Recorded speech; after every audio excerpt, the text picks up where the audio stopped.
Chapter 18. Who am I? Who is Jose Antonio Vargas? Read the headline of a column by Jack Schaefer. Then, a media critic for Slate, Schaefer proceeded to compare me to Janet Cook, a Washington Post reporter who won a Pulitzer in 1981 for an article about an 8-year-old heroin addict whom she had made up.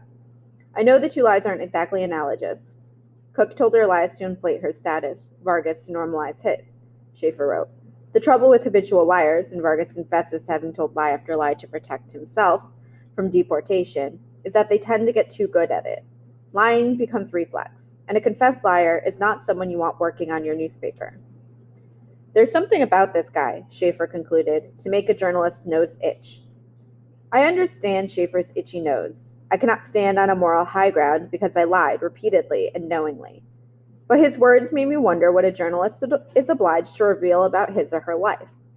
What privacy do we have a right to regarding our own stories? Had Schaefer ever held anything back from his readers, particularly about his personal life?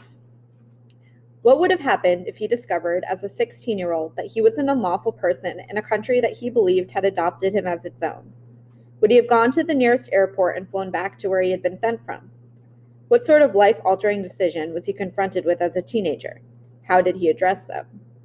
Journalism is a fishbowl, especially in Washington, D.C. Usually, reporters and editors have less than 3 degrees of separation. I wanted to email Schaefer. He and I had corresponded in the past after I complimented him on a particular column. I admire his work, and I wanted to talk to him on the phone and explain why I did what I did. But I stopped myself, realizing that I had bigger things to worry about than Jack Schaefer's nose. Journalism mentors of mine, especially those who were journalists of color, urged me to toughen up. Advocacy and journalism are seen as mutually exclusive, especially if you're a journalist who happens to be a woman, queer, or a person of color, and your mere identity, your very presence, visible or invisible, can be interpreted as political in newsrooms usually run by and populated with straight white men, the framers and enablers of the master narrative. When I first started working in newsrooms in the late 1990s and early and mid-2000s, I was advised not to be so open about being gay. After writing a series of stories about AIDS in Washington, an older editor I admired stopped by my desk one afternoon. Do you really want to be the gay reporter who writes about AIDS? Said the editor, a white straight male. That's not a way to get ahead here at the Post. Many journalists, including my own friends, balk at being labeled advocacy journalists, as if the designation denigrates their work. Journalists are going to call you different names. Advocacy journalist, activist journalist, whatever. What they call you usually reflects how they see themselves, said Marcia Davis, who edited me for years at the Post. She's black. The only thing you can control, Marcia reminded me, is your work. But what is my work? Because I had spent 13 years of my life working in newsrooms because a journalist was all I'd ever been, I felt disoriented and completely out of my element. I used to have one role, report the hell out of a story and write it to the best of my ability. Now I had several roles, most of them projected onto me. The face of undocumented immigrants, as if an issue as complex and as charged as illegal immigration can be represented by one face and one story. A spokesperson for immigration rights, as if I'm a walking compilation of talking points. And most perplexing, an immigrant rights leader. I would never call myself a leader, and usually run away from people who refer to themselves as such. Suddenly, I was not a human being. By creating Define American with Friends, I claimed an issue and was treated like one. Here in the US, the language we use to discuss immigration does not recognize the realities of our lives based on conditions that we did not create and cannot control. For the most part, why are white people called expats while people of color are called immigrants? What's the difference between a settler and a refugee? Language itself is a barrier to information, a fortress against understanding the inalienable instinct of human beings to move. The United States, after all, was founded on this very freedom. A careful reading of the Declaration of Independence makes plain that among the grievances prompted the rebellion against Great Britain was the kingdom's mishandling of migration. Of the Declaration's 27 grievances against the monarch, the seventh stated, he, meaning King George III, has endeavored to prevent the population of these states, for the purpose of obstructing the laws for naturalization of foreigners, refusing to pass others to encourage their migration hither. A country has a right to define and defend its borders. I understand that reality.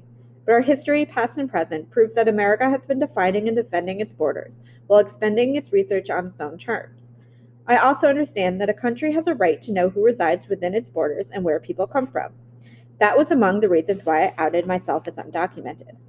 All of that aside, this country of countries, founded on the freedom of movement, must look itself in the mirror clearly and carefully before determining the price and cost of who gets to be an American in a globalized and interconnected 21st century.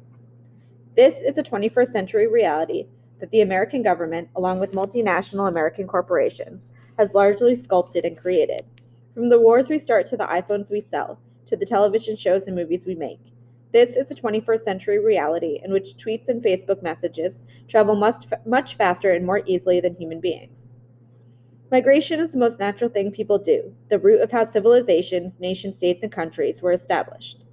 The difference, however, is that when white people move, then and now, it's seen as courageous and necessary, celebrated in history books. Yet when people of color move, legally or illegally, the migration itself is subjected to question of legality. Is it a crime? Will they assimilate? When will they stop? There are an estimated 258 million migrants around the world, and many of us are migrating to countries that previously colonized and imperialized us. We have a human right to move, and government should serve that right, not limit it. The unprecedented movement of people, what some call a global migration crisis, is, in reality, a natural progression of history. Yes, we are here because we believe in the promise of the American dream, the search for a better life, the challenge of dreaming big. But we are also here because you were there, the cost of American imperialism and globalization, the impact of economic, politics, and political decisions. During this volatile time in the US and around the world, we need a new language around migration and the meaning of citizenship. Our survival depends on the creation and understanding of this new language. A few months after my coming out essay was published, I was getting antsy. I didn't understand why I hadn't heard a peep from the government. Moreover, as I started traveling like a walking controversy, I fielded the same questions over and over again about being undocumented from both journalists and everyday people. I approached Richard Stengel, then the managing editor of Time magazine, about doing a follow-up story. I wanted to write about why I hadn't gotten deported. He introduced me to Tom Weber, an experienced editor who came up with the reportorial structure of what ended up being a 5,000-word cover story. In the piece, I wrote about the contradictions of our immigration debate. Polls showed substantial support for creating a path to citizenship for people like me. Yet 52% of Americans supported allowing police to stop and question anyone they suspected of being illegal. Democrats are viewed as being more welcoming to immigrants, but the Obama administration had sharply ramped up deportations. The pro-business Republican Party is home to the most virulent anti-immigrant officials, even though many industries, from agriculture to construction to food processing, depend on cheap labor. In the piece, I answered questions such as, why don't you become legal? Why did you get your driver's license when you knew it wasn't legal? So you're not Mexican? Why did you come out? For the final question, I spoke to Gabby, the young undocumented Ecuadorian whom I had met and befriended. Gabby moved to the U.S. in 1993, the same year I did. Immigration officials raided her home in 2006. Her family was rounded up, and her father had to wear an ankle bracelet. She's been fighting against their deportation since. Gabby, who has 3 education degrees, wants to be a special education teacher. But her life remains on hold as she watches documented friends land jobs and plan their futures. For many people, coming out is a way of saying you're not alone, Gabby told me. In our movement, you come out for yourself, and you come out for other people. Originally, Time editors wanted to put me on the cover. As I didn't want to find American to be the Jose Antonio Vargas show, I proposed an alternative. What if I got 30 or so undocumented young people to agree to be on the cover? I asked Paul Moakley, one of the photo editors. Paul looked surprised. How are you going to find them? Are they going to be willing to be photographed? Can we use their names? I asked Paul to give me a couple of days to figure it out. When I hung up with Paul, I called Gabby. Immediately, we came up with a plan. I started calling dreamers I knew, Cesar Vargas in New York, Erica Andiola in Arizona, Julio Salgado and Mandeep Chahal in California, this kid named Victor that I had just met during my trip to Alabama. Gabby, for her part, knew way more people than I did. She was particularly excited to invite Lorella Praeli, a young undocumented Peruvian from Connecticut. I was adamant that the cover photo needed to be representative of the entire undocumented population, so we needed to find undocumented Asians, blacks, and white immigrants too. Thankfully, Tony Choi was born in South Korea, Tolo Olubunmi was born in Nigeria, and Manuel Barch, who was born in Germany, all agreed to participate.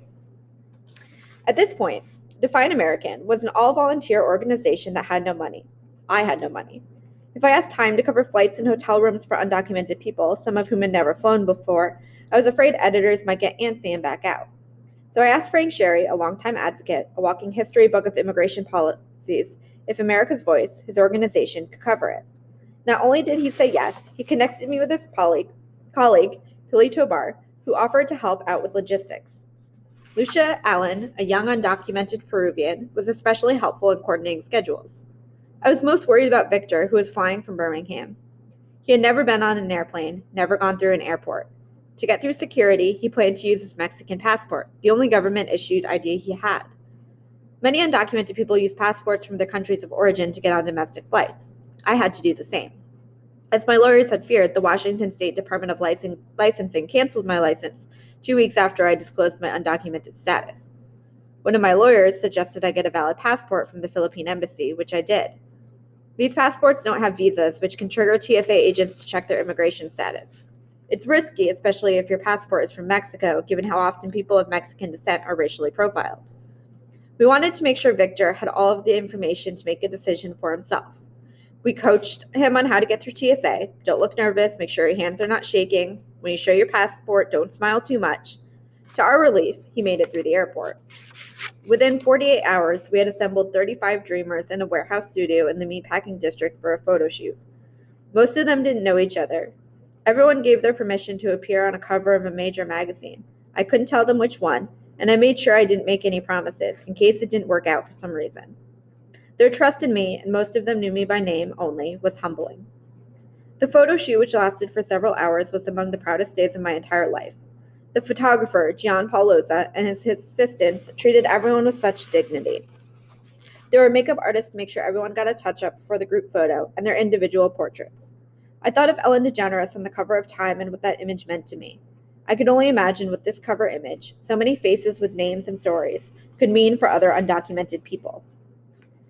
When the group photo was selected, and when it was confirmed that indeed 35 undocumented people would be featured on the cover of Time, I sent an email to one of the top editors. I had a request.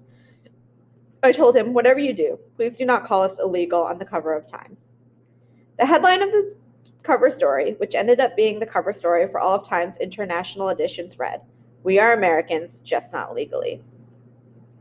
There are murmurs that the Obama administration was crafting a policy that would temporarily shield undocumented young Americans from deportation and give them work permits and allow them to drive. I had heard something was up, but I wasn't sure. Gabby knew more than I did because she was lobbying the Obama White House.